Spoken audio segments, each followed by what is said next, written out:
안녕하십니까. 공병호TV의 공병호입니다. 세금을 올려서 문제를 해결하자, 이런 안들이 여당에서 아주 불붙 터지듯이 그렇게 터져나오고 있습니다. 부가세를 인상하자는 주장도 나오고, 또 법인세를 인상하자, 또 토지 보유세를 또 신설해서 또 세금을 거두자, 이런 내용들이 줄기차게 나옵니다. 한 신문을 보니까 정부의 코로나 재난지원금 지급이라든지 대규모 국책사업 등을 원활히 추진하기 위해 가지고 여건을 중심으로 해서 빠른 시간 내에 세금을 올려서 문제를 해결하자, 그런 대안들이 여건의 대권 주자뿐만 아니고 여당의 수뇌부들이나 영향력 있는 인물을 통해 가지고 나오기 때문에, 현재 여러분이 아시다시피 정치 구도라는 것은 180석 플러스 알파가 되기 때문에 여건에서 말이 나온다는 이야기는 곧바로 법률로 제정되어서 시행될 가능성이 현저하게 높음을 뜻합니다.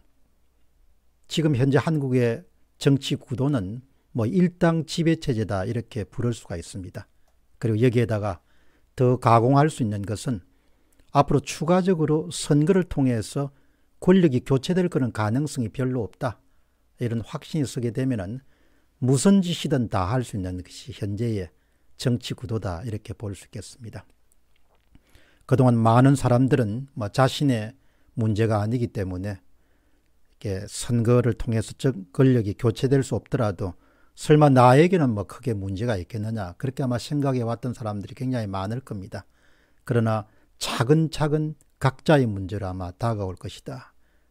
저는 이 최근에 불거지고 있는 정세론을 보면서 가장 중요한 그런 기저에는 권력 교체될 가능성이 별로 없다는 점입니다. 그렇기 때문에 자신들이 갖고 있는 정치적 야심을 분출하는데 억제해야 될 그런 이유가 하등 없는 것이죠. 그 정치권에서 정세론에 가장 지금 횃불을 높이 치들고 있는 사람은 이재명 경기지사입니다. 이재명 경기지사는 기본소득세를 일관되게 주장하죠. 정세를 통해 가지고 탄소세, 디지털 데이터세, 로봇세, 토지세, 이런 걸 통해 가지고, 그러나 이 소위 이른바 좌파적 사고방식에 익숙한 정치인들이 범하는 가장 치명적인 실수는, 지금처럼 경기가 급속히 가라앉은 그런 상황 속에서 만일에 세금을 올린다, 이렇게 하면, 법인세를 올린다, 이렇게 한번 생각해 보시죠. 부가가치세를 올린다. 그러면은 이 좌파적 사고방식에 익숙한 사람들이 갖고 있는 가장 큰 특징은, 모든 정책을 정책 목표를 세운 다음에 정책 목표를 달성하는 데 필요한 사회적 비용을 그렇게 크게 고려하지 않습니다. 그만큼 정책 목표를 달성하는 데 더 초점을 두는 것이죠. 그러니까 정세를 통해 가지고 앞으로 몇십조 원 정도의 세원을 확보해야 된다. 그럼 그것 전체가 그냥 전부가 되는 거죠.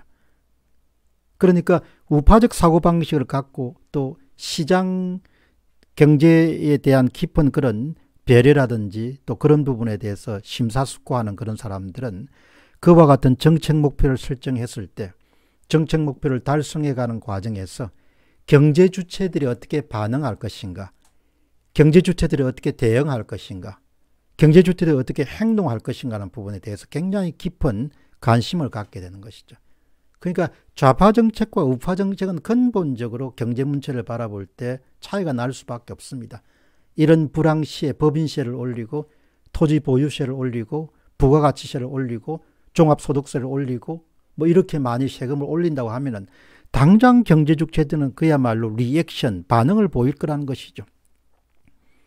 생산 주체는 투자를 줄일 것이고 소비 주체는 소비를 줄일 것이고, 그러니까 항상 우리가 관심을 가져야 될 것은 일만큼 재원이 투입됐을 때 국가가 사용하는 것이 얼마만큼 경제에 기여하고, 또 민간 소비 주체들이나 생산 주체들이 일만큼 투자나 아니면 소비할 때 어떤 영향을 미치는 걸 비교해 보면은, 정부라는 것은 기본적으로 자원을 낭비하는 데 혁혁한 공헌을 세우는 것이죠. 그러나 지금 정세론에 이렇게 가담하는 사람들은 대부분이 오로지 지지도와 인기도를 확보해서 권력을 계속해서 연장하거나 확보하는 데 관심이 있기 때문에 이런 모든 종류의 경제가 만일에 이런 불황시에 세금을 또 올려가지고 압박했을 때 경제 주체들이 현저하게 생산 활동이나 소비 활동을 줄여가지고 경제를 더 침하시킬 것이다. 이런 종류인 것은 기술적인 문제라고 생각하고 그렇게 대단하게 생각하지 않겠죠. 그렇기 때문에 어떻든 언제 실시되느냐는 문제만 다를 뿐이고 현재 한국의 전반적인 시대 정신이나 권력을 향해 뛰는 그런 대권 주자들의 성향을 보면은 결국 한국이란 사회는 계속해서 정시에 의존하거나 아니면 국채 발행을 통해서 국가의 부채를 증가시킴으로 다음 세대의 세금을 떠넘기거나 지금 세대의 세금을 더 거두거나 두 가지의 적절하게 조합을 통해서 앞으로 경제를 계속해서 끌어가겠죠. 끌어가게 되면은 기본적으로 나라 전체가 교육국가로서의 어떤 경쟁력을 계속해서 유지하고 있는 그런 것은 쉽지가 않을 것이다. 이렇게 봅니다. 지금 이렇게 나오는 것은 부자 정세론을 한번 보시기 바랍니다. 민주당의 이상민 의원이 주장하는 것은 고소득층과 주요 기업들에게 별도의 세금을 부과하는 사회연대 특별세 법안을 3월 초에 발의할 예정이죠. 그러나 항상 표를 던지는 사람들은 다수이기 때문에 이렇게 저는 이런 것을 두고 그냥 소수에 대한 약탈이다 이렇게 보는 것이죠. 고소득층에 대한 종합소득세를 올린 것이 얼마 됐다고 또 더 올리겠다는 거 아닙니까?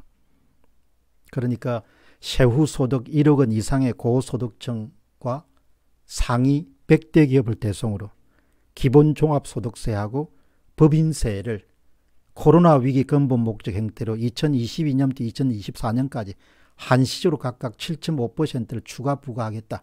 천만에 이런 제도는 한번 생기게 되면은 그 다음 없어지지가 않습니다. 일종의 하방경직성이라고 부를 수 있겠죠. 만들고 나면 없어질 수가 없는 것이죠. 그러니까 이걸 통해서 한 3조에서 5조 원 정도를 더 거둘 수 있겠다 이렇게 보는 것이죠.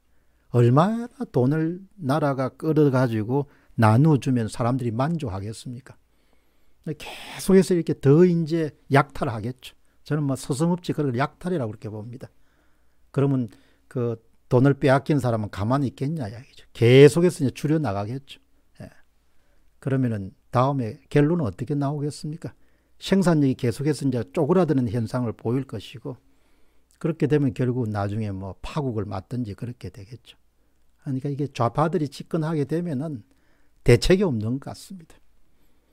표에 도움이 될 수 있으면 모든 조치들을 다 취할 수 있기 때문에 어쨌든 또 여기에다가 뭐 더더욱 이제 중요한 것은 선거를 통해서 정권을 교체하거나 이런 것이 이제 거의 쉽지가 않은 그런 상태로 만들어져 가고 있기 때문에 뭐 이렇게 되면은 세금을 아무리 올리더라도 뭐 떠날 수 없는 거니까 사람들이 공장을 옮기거나 예, 그런 경우에는 뭐 더더욱 가혹하게 그게 되겠죠. 그래서 이번 주말에 제가 정말 그 비숍 여사의 그런 러시아 정부 하에 살아가는 그런 한국민들하고 조선 반도에 살아가는 한국민들이 1890년대 얼마나 다른가라는 부분을 내보낸 것도 이 체제가 변질이 되면은 정말 모든 사람들이 패자가 될 수가 있는데 재정 지출의 그런 합리화라든지 재정 지출의 효율화를 이렇게 높이고 경제를 활성화시켜서 세수를 기반을 확대해 간다는 그런 정책보다도 계속해서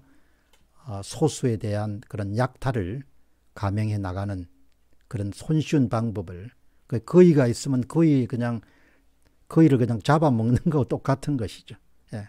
거의가 계속 생산력을 유지해서 새끼를 많이 낳아서 그렇게 생을 영위하는 방식이 아니고 그러니까 어쨌든 뭐 참 지금 이 여당에서 제기된 정세로는 또 다음 또 선거를 앞두고는 더 많은 재원을 또 확보해서 쏟아부어야 되기 때문에 그래 참 어떻게 보면은 두 세대에 걸쳐서 힘들게 만들어 오고 또 근검절약해서 나라 살림살이를 잘 유지해 왔는데 이렇게 망가뜨리는 데는 뭐 불과 몇 년 안 걸리는 거죠. 그런 점에서 보면 참 여러 가지 그런 걱정을 할 수밖에 없는데 근데 뭐 지금 이 분들이 오늘 보니까 2019년도에 국가 채무 비중이 41.92%거든요. 그러면은 2025년도에 64.96%로 올라가는 거죠. 64.96%는 엄청난 거죠. 그동안 대부분의 한국 사회에서는 마지노선은 40% 정도를 잡았습니다. 대개 국가 채무 비중은. 케네스 로고프 교수의 그 연구서를 보면은 20%에서도 개방 경제를 택한 나라들은 국가 위기를 맞는 경우도 많았다는 것이죠. 그러니까 우리 사회는 광범위하게 그래도 우리가 40%는 절대 넘겨서는 안 된다.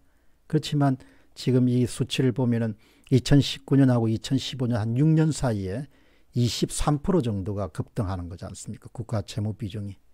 이렇게 해가지고 앞으로 얼마 정도로가 가야 이제 브레이크가 걸리겠느냐. 얼마 전에 피치사의 세계 신용 등급을 매기는 평가에서는 향후 한 2년 정도는 재정을 사용할 수 있는 여력이 있겠지만 그 이후는 쉽지가 않을 것이다. 그런 아태담당 간의 그런 지적을 보면서 언젠가는 끝이 안 있겠느냐 그렇게 생각합니다. 어떻든 좌파 정책을 가지고는 잘 살기가 불가능한 것 같아요. 나중에 이제 고생길에 들어서게 되면은 이런 경고나 이런 부분에 대해서 그때 우리가 좀 더 아껴 써야 된다 이런 생각을 하는 사람들이 나오지 않겠냐 그렇게 생각합니다. 나라 돌아가는 걸 보면 참 한심하다는 생각이 들죠. 공병호 TV의 공병호였습니다. 감사합니다.